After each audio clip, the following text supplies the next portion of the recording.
Hello students, welcome to my YouTube channel. तो आज का अपना टॉपिक है कैटरेक्ट। कैटरेक्ट को अपन हिंदी में क्या बोलेंगे? मोतियाबिंद।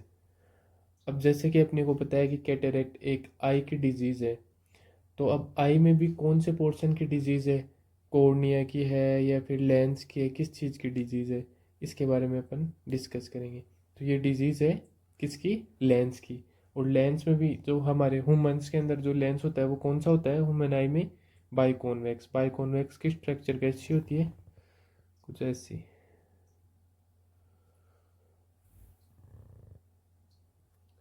ये आउटर वो हो गई इसकी लेयर लेंस की।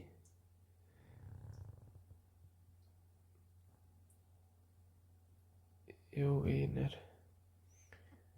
ये बाहर वाली का नाम है कैप्सूल। फिर इसके अंदर वाली का नाम है सब कैप्सूल। और इनके अंदर होता है न्यूक्लियस। और ये हो गई अंदर वाली कोर्टेक्स। ये हो गया न्यूक्लियस। अब जैसे कि अपने को पता है कि कैटरेक्ट एक लेंस की प्रॉब्लम है। अब हमारा लेंस कैसा होता है? ट्रांसपेरेंट, जिसके अपन आर पार देख सकते हैं। जैसे चश्मा होता है, अगर चश्मे पे मिट्टी लग जाए या फिर कार का शीशा होता है जिस पे मिट्टी लग जाए तो अपने को कैसा दिखाई देगा? ब्लर विजन दिखाई देगा। वैसे ही हमारा लेंस कैसा हो जाए? धुंधला हो जाए या फिर क्लाउडीनेस आ जाए या फिर ओपेसिटी, लेंस ओपेसिटी ले ले तो इसको क्या बोलेंगे? कैटेरेक्ट बोलेंगे। कैटेरेक्ट किसको बोलेंगे? क्लाउडीनेस हो जाए या फिर कोई भी ओपेसिटी ले ले, धुंधला हो जाए, उसको बोलेंगे कैटेरेक्ट लेंस। जैसे कि जो पानी का झरना होता है उसके अपन पीछे खड़े हो जाएं, पानी का जो झरना होता है इसके पीछे खड़े हो जाएं तो अगर आगे किसी ऑब्जेक्ट को देखेंगे तो अपने को कैसी दिखेगी? इस झरने की वजह से ब्लर दिखेगी। आगे खड़ा आदमी में एकदम धुंधला दिखाई देगा। वैसे ही हमारे लेंस ब्लर हो जाएंगे, जैसे कि वाटरफॉल के झरने की जैसे। इसीलिए हमने इसको दूसरा नाम दे दिया वाटरफॉल डिजीज। दूसरा नाम दे दिया वाटरफॉल डिजीज। मतलब जैसा वाटरफॉल के आर पार देखने पर दिखेगा ब्लरी विजन, वैसे ही कैटरेक्ट में होगा। अब क्वेश्चन आता है कि धुंधला हो क्यों रहा है? मतलब ब्लर विजन क्यों हो रहा है? विजन क्यों हो रहा है? जैसे कैटेरेक्ट होता है वो ऐसे कोई नहीं, ऐसे जरूरी नहीं है कि जन्म के बाद में ही होगा। जन्म से पहले भी हो सकता है। जो बच्चा आज जन्मा है उसके अंदर भी कैटेरेक्ट हो सकता है, उसको बोलेंगे कंजेनाइटल कैटेरेक्ट। जो मतलब बर्थ के टाइम से ही हो उसको बोलेंगे कंजेनाइटल कैटेरेक्ट। इसमें क्या होता है? मतलब जब भी बच्चा जन्मता है तो उसको कैटेरेक्ट साथ ही होता है, मतलब कैटेरेक्ट के साथ ही जन्मता है। ये किस सिंड्रोम की वजह से होता है? ये होता है कंजेनाइटल रूबेला सिंड्रोम। जो बच्चों में कंजेनाइटल कैटरेक्ट होता है वो होता है कंजेनाइटल रूबेला सिंड्रोम की वजह से होता है। अब जो कैटरेक्ट है वो कंजेनाइटल भी हो सकता है और एक्वायर्ड भी हो सकता है। कंजेनाइटल भी हो सकता है और एक्वायर्ड भी हो सकता है। अब एक्वायर्ड की बहुत सारी वजह हो सकती है। जैसे वर्ल्ड वाइड बात करें वर्ल्ड वर्ल्ड वाइड बात करें तो जो ब्लाइंडनेस का सबसे कॉमनेस्ट रीज़न होता है ना, वो होता है कैटरेक्ट। क्या होता है? कैटरेक्ट। और कैटरेक्ट कैटेरेक्ट का भी कॉमनेस्ट रीज़न कौन सा है? एजिंग। सबसे कॉमन रीज़न है एजिंग। मतलब एक एज के बाद में कैटरेक्ट होने लग जाता है। एज के साथ साथ जो हमारा लेंस के अंदर की प्रोटीन है, अब जैसे ये लेंस है तो इसमें क्या होगा? जैसे एक एज के बाद में ना इसके अंदर जो प्रोटीन होती है वो टुकड़ों में टूटने लग जाएगी, टुकड़ों में डिवाइड हो जाएगी। या टूटने लग जाएगी। इसका सबसे पहला रीज़न होता है एज। जो लेंस के अंदर जो प्रोटीन होता है वो टुकड़ों में टूटने लग जाता है, और इसका सबसे रीज़न होता है, मेन रीज़न होता है वो एजिंग। मतलब क्वेश्चन आएगा most commonest cause of blindness in India is cataract. Most commonest cause of cataract is ageing. अब कई बार क्या होता है कि यंग लोगों में भी कैटेरेक्ट देखने को मिलता है। यंग लोगों में भी धुंधला दिखना शुरू हो जाता है। यदि यंग एज में कैटेरेक्ट हो रहा है तो उसका रीज़न हो सकता है कोई भी रेडिएशन। अगर यंग एज में कैटेरेक्ट हो रहा है तो उसका रीज़न होगा कोई भी रेडिएशन। रेडिएशन जैसे कोई बेल्डिंग करते हैं, लोहे की बेल्डिंग करते हैं ना, वो भी रीज़न हो सकता है। या फिर कोई भी एक्सरे एक्सपोजर और कोई भी और तरह की रेडिएशन, ये रीज़न हो सकता है मेनली।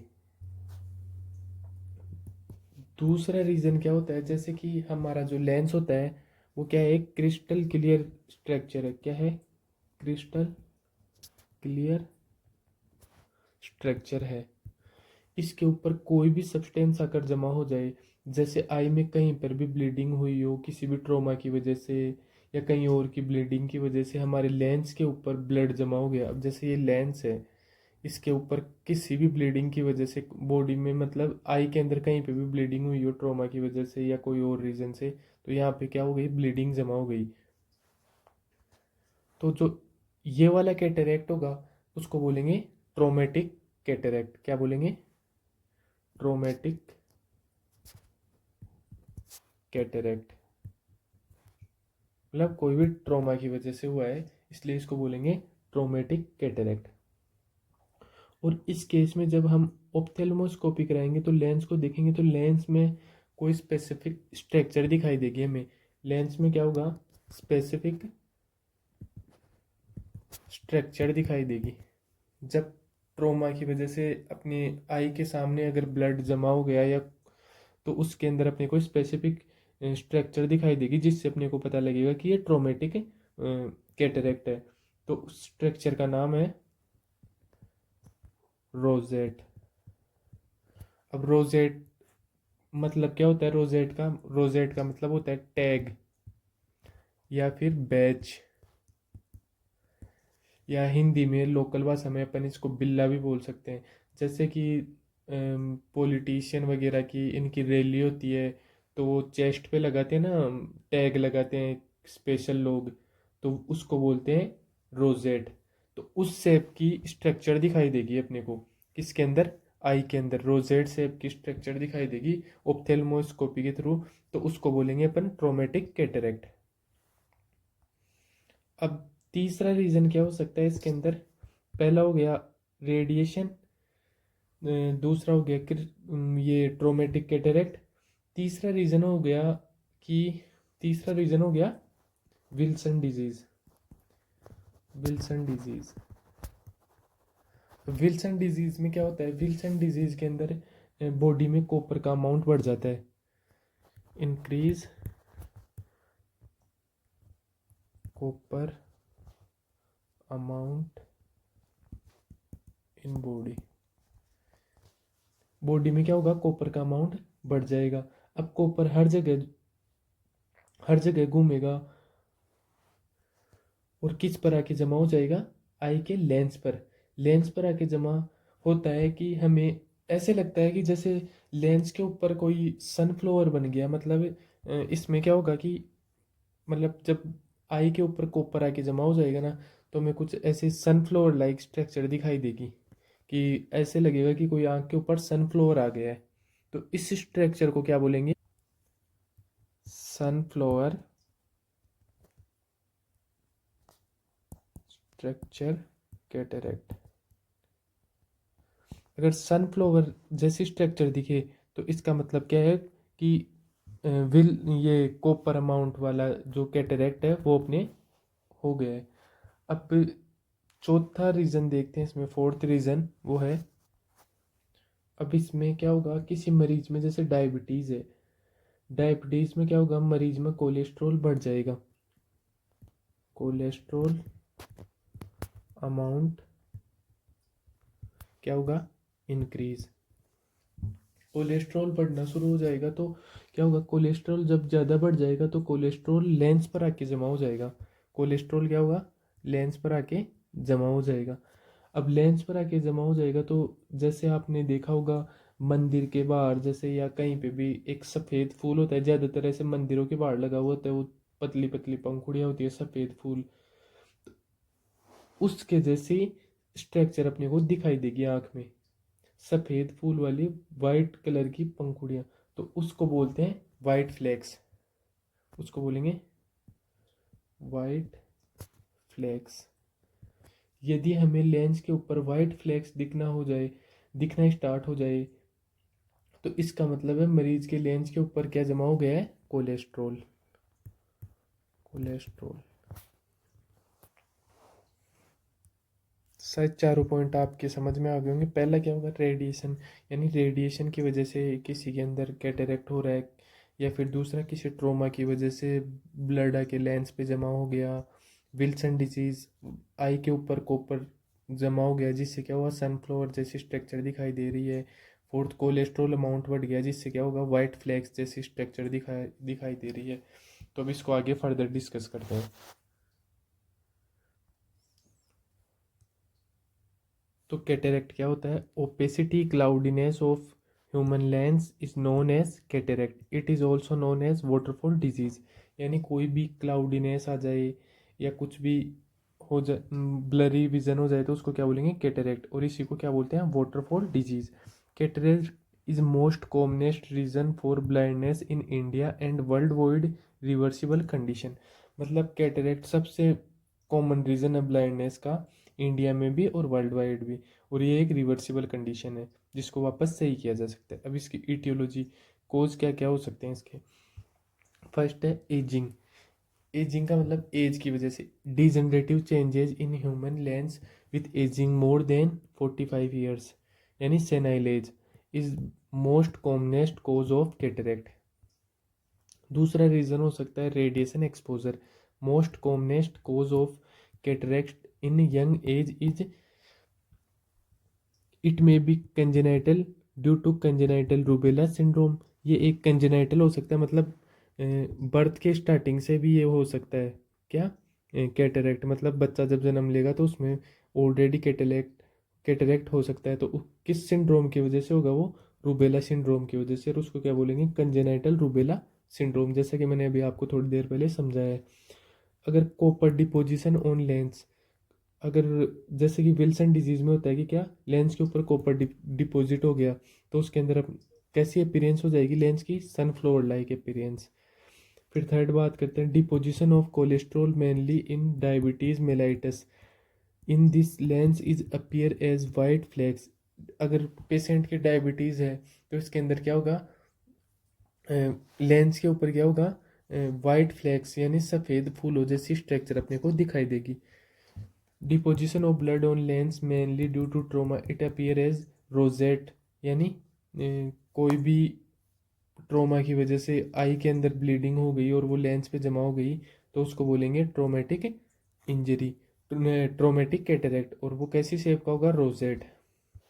अब बात करते हैं, steroid used by systematic route also may lead to cataract. मतलब सिस्टमेटिक रूट से जो भी स्टीरोइड्स लेते हैं, जैसे कि ये बहुत रेयर केस के अंदर होता है ये वाला, लेकिन फिर भी हो सकता है, जैसे रेगुलर, जैसे आईवी, किसी के रेगुलर आईवी चल रही है काफ़ी महीनों से, कुछ सालों से, वो बंद ही नहीं हो रही, तो उसकी वजह से भी हो सकता है cataract. Steroid decrease the number of antioxidant cell in lens. अब बात करते हैं इसके टाइप्स की, कि कैटरेक्ट के टाइप्स कितने होते हैं। On the basis of affected part of lens the cataract is divided into 6 types. 6 type का होता है, इजी टाइप्स हैं, मतलब आसानी से याद हो जाएंगी। ये स्ट्रक्चर थी अभी आपको बताई थी लेंस की। तो पहला होता है एंटीरियर कैप्सूल कैटरेक्ट, मतलब एंटीरियर मतलब आगे की तरफ, ये जो रेड कलर का दिख रहा है मतलब लेंस के आगे की तरफ, इसको बोलेंगे एंटीरियर कैप्सूल कैटरेक्ट, मतलब आगे की तरफ होगा। सेकंड है पोस्टीरियर कैप्सूल कैटरेक्ट, मतलब ये जो बाहर वाली है कैप्सूल, इसके पोस्टीरियर मतलब पीछे की तरफ, तो पोस्टीरियर कैप्सूल कैटरेक्ट।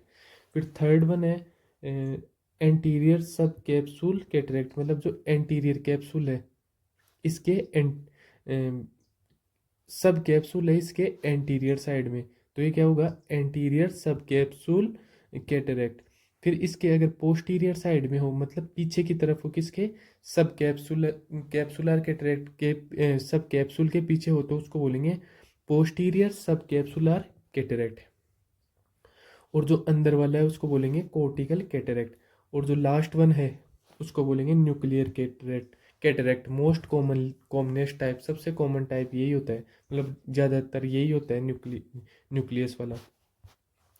फिर इसमें असेसमेंट फाइंडिंग्स क्या मिलेंगी? ब्लरिंग ऑफ विजन, मतलब ब्लर दिखने लग जाएगा, सबसे कॉमन साइन तो यही है, blurring of vision, earliest and commonest finding.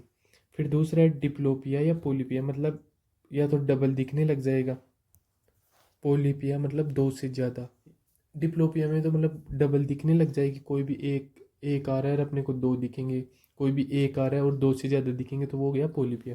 फिर photophobia, irritability to see light, मतलब लाइट देखते ही इरिटेशन होगी। फिर ग्लेयर, ग्लेयर मतलब कोई भी जैसे गाड़ी आ रही है रात को, अचानक से उसकी लाइट अपने ऊपर पड़ रही है, तो वो ग्लेयर होता है, उसको बोलते हैं ग्लेयर, वैसा दिखाई देगा। पेनलेस विजन, विजन लॉस मतलब पेनलेस विजन लॉस। फिर इसमें डायग्नोस्टिक टेस्ट होंगे, ऑप्थेल्मोस्कोपी, स्लिट लैम्प एग्जामिनेशन और रेड रिफ्लेक्स। ऑप्थेल्मोस्कोपी मतलब अपन आई के अंदर पीछे की तरफ देख सकते हैं, जैसे रेटाइना, ऑप्टिक डिस्क, पूरी स्ट्रक्चर को देख सकते हैं, उसको बोलते हैं ऑप्थेल्मोस्कोपी। और इसको दूसरा नाम फंडोस्कोपी भी बोलते हैं, फंडोस्कोपी। अब इसमें क्या होता है कि जैसे एक ब्राइट लाइट से अपन आंखों का चेकअप करते हैं, जिससे कि अपने को थ्री डी व्यू दिखता है आई का, मतलब कोर्निया, आइरिस, लेंस, इन सब का क्या होगा, थ्री डी विजन दिखेगा। मतलब रेड रिफ्लेक्स के अंदर आई का जो कोर्निया होता है उसके ऊपर लाइट वगैरह डालते हैं, जिससे उसके अलग अलग कलर दिखते हैं, जिससे कि टेस्ट किए जाते हैं। फिर बात करते हैं मैनेजमेंट की। मैनेजमेंट में इसका सिर्फ सर्जिकल मैनेजमेंट होता है। Mainly three approaches are used. पहला है ICCE, यानी इंट्रा कैप्सुलर कैटरेक्ट एक्सट्रैक्शन। ये मतलब पहले होती थी ये वाली सर्जरी, अब इसको बंद कर दिया क्योंकि इतनी सही नहीं है। इसके अंदर क्या होता है, 10 mm का इंसिजन लगाते हैं कॉर्निया में, और cut down and remove the entire affected lens, और क्या करेंगे, काट के पूरे लेंस को बाहर निकाल देंगे। फिर तीसरी स्टेप क्या थी इसकी, एक corrective lens is fixed at anterior chamber between the cornea and प्यूपिल। अब जो उसमें क्या करेंगे, जो एंटीरियर साइड में क्या करेंगे, करेक्टिव लेंस लगा देंगे। It is older approach not use now days, जैसे कि मैंने बताया कि ये एक पुरानी अप्रोच है जो अब यूज़ नहीं होती। Post surgery patient remains in aphakia condition lifelong. Aphakia का मतलब हो गया जैसे एब्सेंस ऑफ लेंस, तो इसमें क्या होगा, जैसे बाद में जाके दिक्कत होती थी, अल्सर हो जाते थे, तो ये सही नहीं मानी गई ये सर्जरी, फिर इसको रिप्लेस कर दिया गया किससे, ECCE, मतलब एक्स्ट्रा कैप्सुलर कैटरेक्ट एक्सट्रैक्शन। इसमें क्या होता था, 6 mm का इंसिजन लगाया जाता था। Incision of 6 mm at cornea, cut down cut down and remove the affected lens but posterior capsule remains intact, मतलब जो एंटीरियर साइड का लेंस होता था उसको काट के और दूसरा लगा देते थे, लेकिन जो पीछे की तरफ का लेंस होता था वो वैसे की वैसे ही रहता था। एक corrective lens is fixed on posterior capsule. अब इसकी लिमिटेशंस क्या थी, this surgery is not useful for posterior capsular cataract, मतलब जो भी ये किसके लिए सही नहीं थी पोस्टीरियर कैप्सुलर कैटरेक्ट वाले पेशेंट के लिए ये सही नहीं थी। सबसे जो इसके अंदर मेन जो अपने को याद रखनी है वो है फेकोइमल्सिफिकेशन, जो अभी भी चलती है, ये वाली सर्जरी सबसे बेस्ट है, यही करते हैं। It is choice of surgical procedure, उनको तो ऊपर वाली को तो कोई पढ़ता भी नहीं है ना, इतनी आती, यही है सबसे main phacoemulsification. It is choice of surgical procedure for cataract, it is painless sutureless surgical procedure. ना तो इसमें दर्द होता है ना टाँके आते हैं, एकदम आराम से होती है। It is done on day care process, मतलब ये एक ही दिन का प्रोसेस है, मतलब आ जाए आज सर्जरी करवाए आज ही आपको हॉस्पिटल से छुट्टी मिल जाएगी। Less than 2 mm suturing not needed, मतलब 2 mm से भी कम का इंसिजन करेंगे और इसके अंदर कोई भी सुचर नहीं आएगा, मतलब कोई भी टाका नहीं आएगा। इसका प्रोसीजर क्या है? Incision of lens less than 2 mm on cornea, मतलब 2 mm से भी कम का इंसिजन करेंगे किस पे? कॉर्निया पे। Insert a USG probe via this incision, और यूएसजी प्रोब डालेंगे इस इंसिजन के through. USG probe reaches at affected lens and create vibration, अब वाइब्रेशन क्रिएट करेगा वहाँ पे अफेक्टेड लेंस पे जाके, तो क्या होगा? These vibrations liquefy the affected lens, क्या करेंगी? जो भी लेंस अफेक्टेड लेंस है उसको लिक्विफाई कर देंगे और सक्शन आउट कर देंगे, मतलब उसको पिघला के बाहर निकाल देंगे। Suction out the content of the affected lens. फिर क्या करेंगे? Insert A folded and corrective lens via this incision, अब क्या करेंगे? उसी जो वही 2 mm से भी कम का इंसिजन था उसी के अंदर से क्या करेंगे? एक लेंस को फोल्ड करके और उसके थ्रू डाल देंगे, जो क्या होगा? Corrective lens automatically unfold at the location of affected lens. फिर जो अपनी लोकेशन पे चला जाएगा ना, वो जहाँ पे मतलब उसको जाना है वहाँ पे जाके वापस अनफोल्ड हो जाएगा और वो सही जाके अपने आप लग जाएगा। तो ये सबसे बेस्ट सर्जरी है फेको इमल्सिफिकेशन। ये क्वेश्चन बार बार पूछा जाता है एग्जाम में। अब इसके बाद में देखेंगे पोस्ट ऑपरेटिव नर्सिंग मैनेजमेंट। इसमें क्या है? सबसे पहले है पोजीशन, मतलब head end elevated side line towards the unoperated side, मतलब जो ऑपरेटेड साइड है उसके अपोजिट में उसको डायरेक्शन देंगे। Avoid heavy lifting coughing and Valsalva, मतलब हैवी लिफ्टिंग के लिए उसको मना करेंगे। तेज खांसने के लिए वेलसाल्वा का मतलब होता है जोर लगाना, जैसे अपन कुछ भी करते हैं जिस टाइम हैवी लिफ्टिंग के टाइम या फिर फ्रेश होते हैं तब भी जोड़ लगाते हैं, मतलब किसी भी तरह का जोड़ नहीं लगाना है। Use cataract glasses for 1 month to prevent photophobia. Photophobia का मतलब हो गया कि लाइट के अंदर नहीं लेके जाना है, जैसे धूप, इन चीज़ों की वजह से पेन होगा या इरिटेशन होगी। Magnifying lens are used in cataract glasses so mind the distance. Avoid eye stress, आंखों का स्ट्रेस भी नहीं रखना है, जैसे मोबाइल यूज़ नहीं करना है, न्यूज़पेपर की लंबे टाइम तक रीडिंग नहीं देखनी है, लंबे टाइम तक टीवी नहीं देखना है। Advice to use antioxidant eye drop और आई ऑइंटमेंट, मतलब अपने को एडवाइस करना है किसके लिए? आई ड्रॉप और आई ऑइंटमेंट। तो यहीं पे ही अपना टॉपिक पूरा होता है। तो शायद आपकी समझ में आ गया, और अगर वीडियो अच्छा लगा हो तो वीडियो को लाइक शेयर सब्सक्राइब करें, और अगर आपको इसके नोट्स चाहिए तो ये डिस्क्रिप्शन बॉक्स में PDF फॉर्म में आप डाउनलोड कर सकते हैं। Thank you.